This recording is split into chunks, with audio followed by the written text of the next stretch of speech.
cara bekerja seorang pemerintahan di level nasional itu pasti berbeda dengan ketika dia berada di level lokal. Kalau ketika dia berada di level lokal, tentu dia harus in touch ke publik karena langsung terlihat cepat hubungan mereka. Tapi ketika nasional, yang dilayani adalah seluruh Republik Indonesia, dan kalau kaitannya dengan personal touch ya, sentuhan personal, maka itu harus lebih diserahkan kepada bupati, wali kota, dan gubernur yang memang memiliki wilayah dan memiliki rakyat.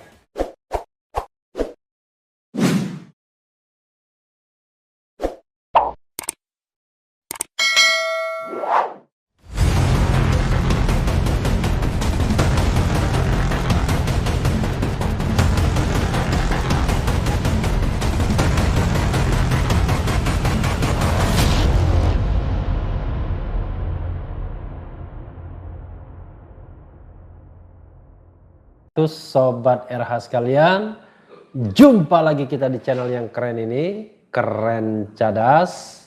Kali ini saya mau menguber soal Risma lagi ya. Ini ada berita sebagaimana dilansir oleh sindonews.com. Rizal Ramli ;2, Mbak Risma, sudahlah jangan terlalu lebay. Luar biasa ya. Sejak dilantik menjadi Menteri Sosial Mensos, Tri Risma hari ini atau Risma menjadi pembicaraan luas. Mantan wali kota Surabaya yang biasa disapa Bu Risma ini disorot karena aksinya yang belusukan ke sejumlah lokasi di Jakarta berbincang dengan pemulung dan tunawisma. Tidak hanya menjadi perbincangan, pro dan kontra pun ramai menyikapi aksi belusukan Risma di media sosial medsos. Komentar juga banyak disampaikan oleh para tokoh. Salah satunya komentar disampaikan oleh ekonom senior Rizal Ramli yang meminta Risma tidak berlebihan. Mbak Risma, sudahlah jangan terlalu lebay, cuitnya melalui akun Twitternya Rizal Ramli Jumat 8 Januari 2020. Dia menyarankan kepada Risma untuk menyatukan hati, pikiran, dan tindakan untuk rakyat. Masyarakat, dikatakan Rizal, sudah tidak suka dengan gaya pemimpin yang berlebihan, yang pura-pura merakyat tetapi kebijakannya tidak pro rakyat. Ini maksudnya siapa ya? Tidak hanya yang mengkritik, sebaiknya dukungan juga diberikan kepada Risma atas aksinya melakukan belusukan. Anggota DPRD DKI Jakarta dari fraksi Partai Demokrasi Indonesia Perjuangan (PDIP), Gilbert Simanjuntak, menilai aksi Risma merupakan hal yang baik dan patut ditiru. Nggak mungkin juga memprotes ya, atau mengoreksi atau mengkritik. Belusukan adalah hal yang baik dan patut ditiru. Yang tidak baik adalah jarang belusukan, apalagi menyelesaikan sesuatu dengan narasi tanpa aksi. Ujar Gilbert kepada wartawan Rabu 6 Januari 2021 ya. Aksi dilihatnya dari hanya sekedar bergerak ya, padahal yang namanya aksi itu juga bisa dengan sebuah perencanaan. Menurut dia, melakukan belusukan ke lingkungan sekitar kantor dan menemukan adanya yang tidak sesuai bukan suatu masalah. Secara logika, bagaimana seorang menteri melihat persoalan nasional sedangkan yang di depan mata saja tidak dia ketahui? Maka apa yang dilakukan Menteri Risma adalah sesuatu yang harusnya dilihat sebagai seorang menteri sosial yang berusaha melihat kenyataan di depan mata, urainya. Iya ya. Semua itu ada legitimasinya ya. Mendukung ada alasannya, tidak mendukung ada alasannya ya. Jadi paling tidak ini ada beberapa ya. Efek Risma belusukan di Jakarta, suku dinas sosial Jakarta Pusat gencarkan razia PMKS. Nah, berarti kan ada manfaatnya juga ya. Tapi ini mahasiswa Betawi minta Risma fokus benahi Kemensos daripada belusukan di DKI. Warga sekitar Sudirman Tamrin tidak pernah melihat tunawisma yang ditemui Risma. Ada juga duet Ganjar Risma di Pilpres 2024 mungkin. Sudah mulai ya. Tidak hanya Pilkada DKI tapi juga sudah mulai pembicaraan Pilpres ya. Diduetkan di 2024, Ganjar Risma disebut korban eksperimen politik netizen. Ya, tapi ini ada juga nih, Risma belusukan Demokrat ;2, pastikan saja bansos COVID-19 tidak disunat ya. Karena itu juga penting ya, jangan sampai mengalihkan perhatian dari masalah bansos yang dikorupsi ya, Sobat Era sekalian, yang harus dilakukan oleh Menteri Risma, Tri Risma hari ini. Ya, Sobat Era sekalian, sesungguhnya bukan belusukan itu sendiri yang penting ya, tetapi adalah apa tujuan dari semua itu. Kalau tujuannya tidak diorkestrasi ya, tujuan mulia, pengenalan ya oke-oke saja. Tapi kalau ini kemudian untuk politisasi, misalnya persiapan Pilkada DKI 2022 atau 2024 ya, tergantung nanti jadwalnya kapan, atau juga menaikkan pasaran di dalam pusaran Pilpres 2024, wah itu kebangetan namanya. Sama saja memanfaatkan orang miskin untuk mendongkrak popularitas. Tapi saya yakin Risma tidak begitu ya. Dia adalah orang yang peduli, ya concern ya, prestasinya juga bagus di Surabaya. Tapi persoalan utama di Republik ini adalah sekarang ini dia sudah shifting dari seorang wali kota kepada seorang menteri, dan itu berbeda sekali. Sebagai seorang wali kota dia punya wilayah, punya rakyat karena dia elected by the people.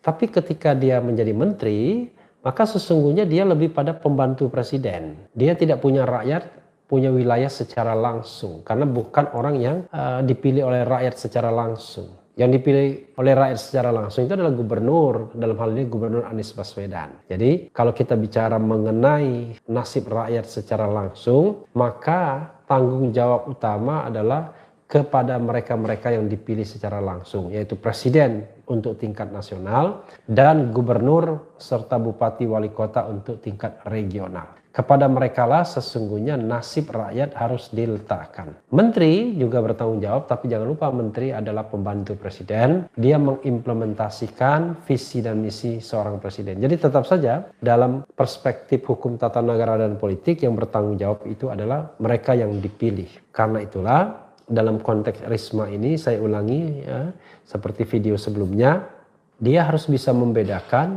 antara sektoral dan regional. Jadi menemui gelandangan, pengemis di DKI dan lain sebagainya itu adalah masalah regional, bukan masalah sektoral. Nah, masalah sektoral Risma adalah ya memastikan bahwa data-data tentang sosial ya, hal-hal yang terkait dengan kehidupan sosial itu benar. Jadi dia tidak teritorial bekerjanya, tetapi bekerjanya sektoral. Jangan lagi merasa bahwa seperti seorang wali kota, sama dengan kritik pengamat asing terhadap pemerintahan Presiden Jokowi. Presiden Jokowi itu katanya seperti seorang wali kota yang berada di istana presiden. Maksudnya bukan merendahkan, maksudnya adalah cara bekerja seorang pemerintahan di level nasional itu pasti berbeda dengan ketika dia berada di level lokal. Kalau ketika dia berada di level lokal tentu dia harus in touch ke publik karena